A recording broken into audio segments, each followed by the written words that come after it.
there's an interesting dynamic that seems to be forming where there is a relationship between the sort of the trans legislation that people are passing, that the Republican legislators are passing, and they're using anti-abortion bills as a way of sort of like sneaking, maybe sneaking's not the right word, but sort of shepherding anti-trans. Like this is, and when we talk about this in the context too of birth control, so much of this just is really, I mean, it almost sounds, hackneyed at this point, but this is all just sort of about reinforcing a specific patriarchy and a set of gender norms that the Bible tells us we have to follow.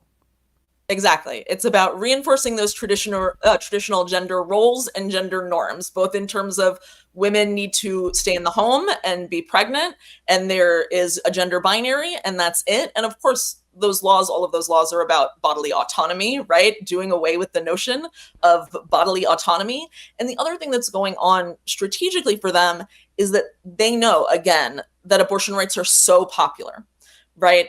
They don't really think that they know that they don't have the support when it comes to abortion rights. They're hoping that if they can appeal to anti-trans bias, that somehow voters will be more likely to buy into this or be less furious about the laws. And hopefully that's not the case, but we know that the anti-trans bias, even unfortunately, like in the feminist community on the left, is still there. And so conservatives know that these issues are attached. And that's why it's so important for us to treat these issues as attached and connected. All right. Lastly, let me ask you this. It seems to me that at one point, once they get to the level of abortion bans that they want, and I don't know what the ceiling is in terms of how many states, maybe it's 24, maybe it could be a federal ban. I think that's, well, it's not inconceivable, if they have three branches of government. But what about the idea of like crossing the state borders? What about the idea of mailing? I mean, the Biden administration made it pretty clear that they believe that the post office is authorized to deliver medical abortion across state lines.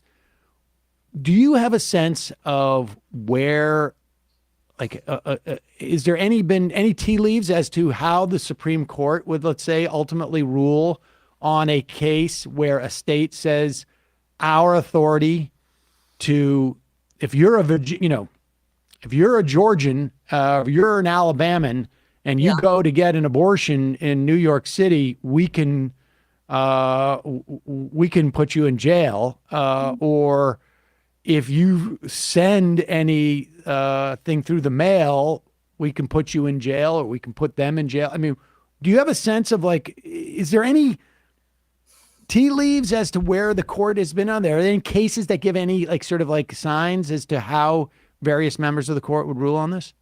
I wish I knew. I feel like I don't trust any of when it comes to the Supreme Court, I don't trust anything I think anymore.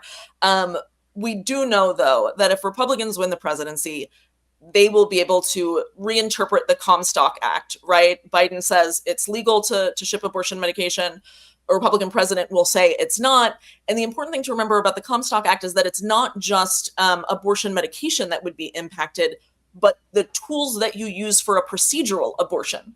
And so that would be illegal as well. And so all of a sudden, New York abortion providers can't have their tools shipped to them. That would be illegal. So, and they are working on this.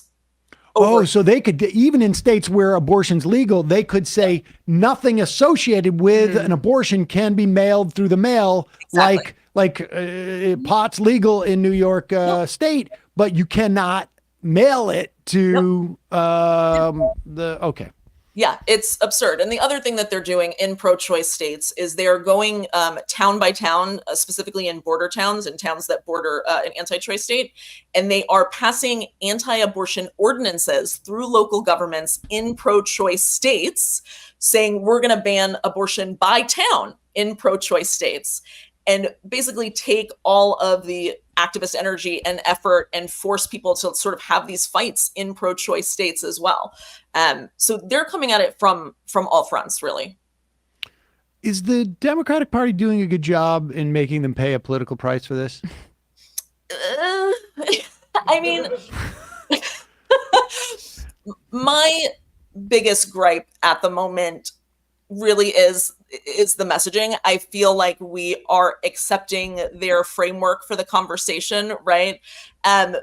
Abortion wins elections, and Democrats are still treating it as if it's this issue that they need to be careful about, that they need to tiptoe around, that they need to, say all of this stuff about, oh, we just want to restore Roe.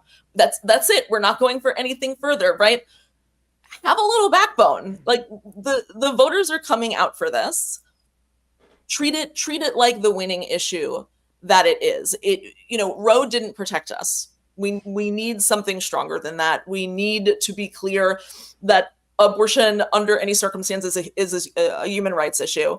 And honestly, this is part of why I'm doing the newsletter. We need to be talking about it every single day. Every day that I don't see the president, Democrats out there talking about this, talking about how extreme this is. You're talking about half the population has lost their human rights.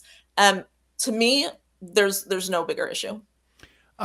Is there a divide? I mean, I can't help but think that the same sort of problems that we have with even when it comes to the debt ceiling, when it comes to a whole host of our politics, like, Minnesota, for instance, has had just an amazing session.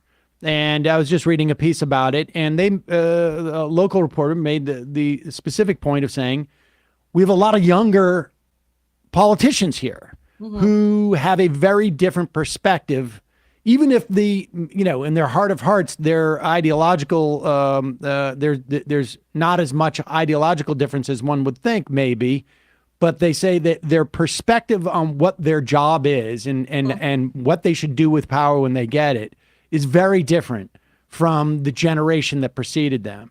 And nationally, we still have that generation. I mean, I know you know this, but for a lot of people listening to this podcast, they don't know that, Hillary Clinton back in 2004 was one of the biggest voices for sort of like compromising on this issue, at least rhetorically anyways. And, that has bad effects because it makes the job that you're trying to do now and making people understand where we are that much harder because you're unwinding stuff. Is it your sense that within this sort of like in this set of issues that we're still stuck in this mentality from the mid 90s? I think to a certain extent, yes. I think it's gotten better. But as you said, this framing of safe, legal, and rare, right? We are still seeing the after effects of that, right? That was such a powerful thing that Republicans today are saying, well, look, now what happened to safe, legal, and rare? They don't want compromise. They're so extreme. It's not extreme. There's nothing extreme about saying pregnancy is too complicated to legislate. It just is. We see this every single day. And so, yeah, I think that we're still sort of seeing the after effects of that. And I think when you look at a lot of, the big mainstream organizations, they're trying to shift and change that messaging and change the way that they're thinking about it and understanding now just how much abortion wins elections. But yes, like local young activists have been there for a long time, right? They know their communities. They know that people support abortion rights. They know that we can talk about this in a non-defensive way. And I think we are starting to see people take their cues from them, which is great.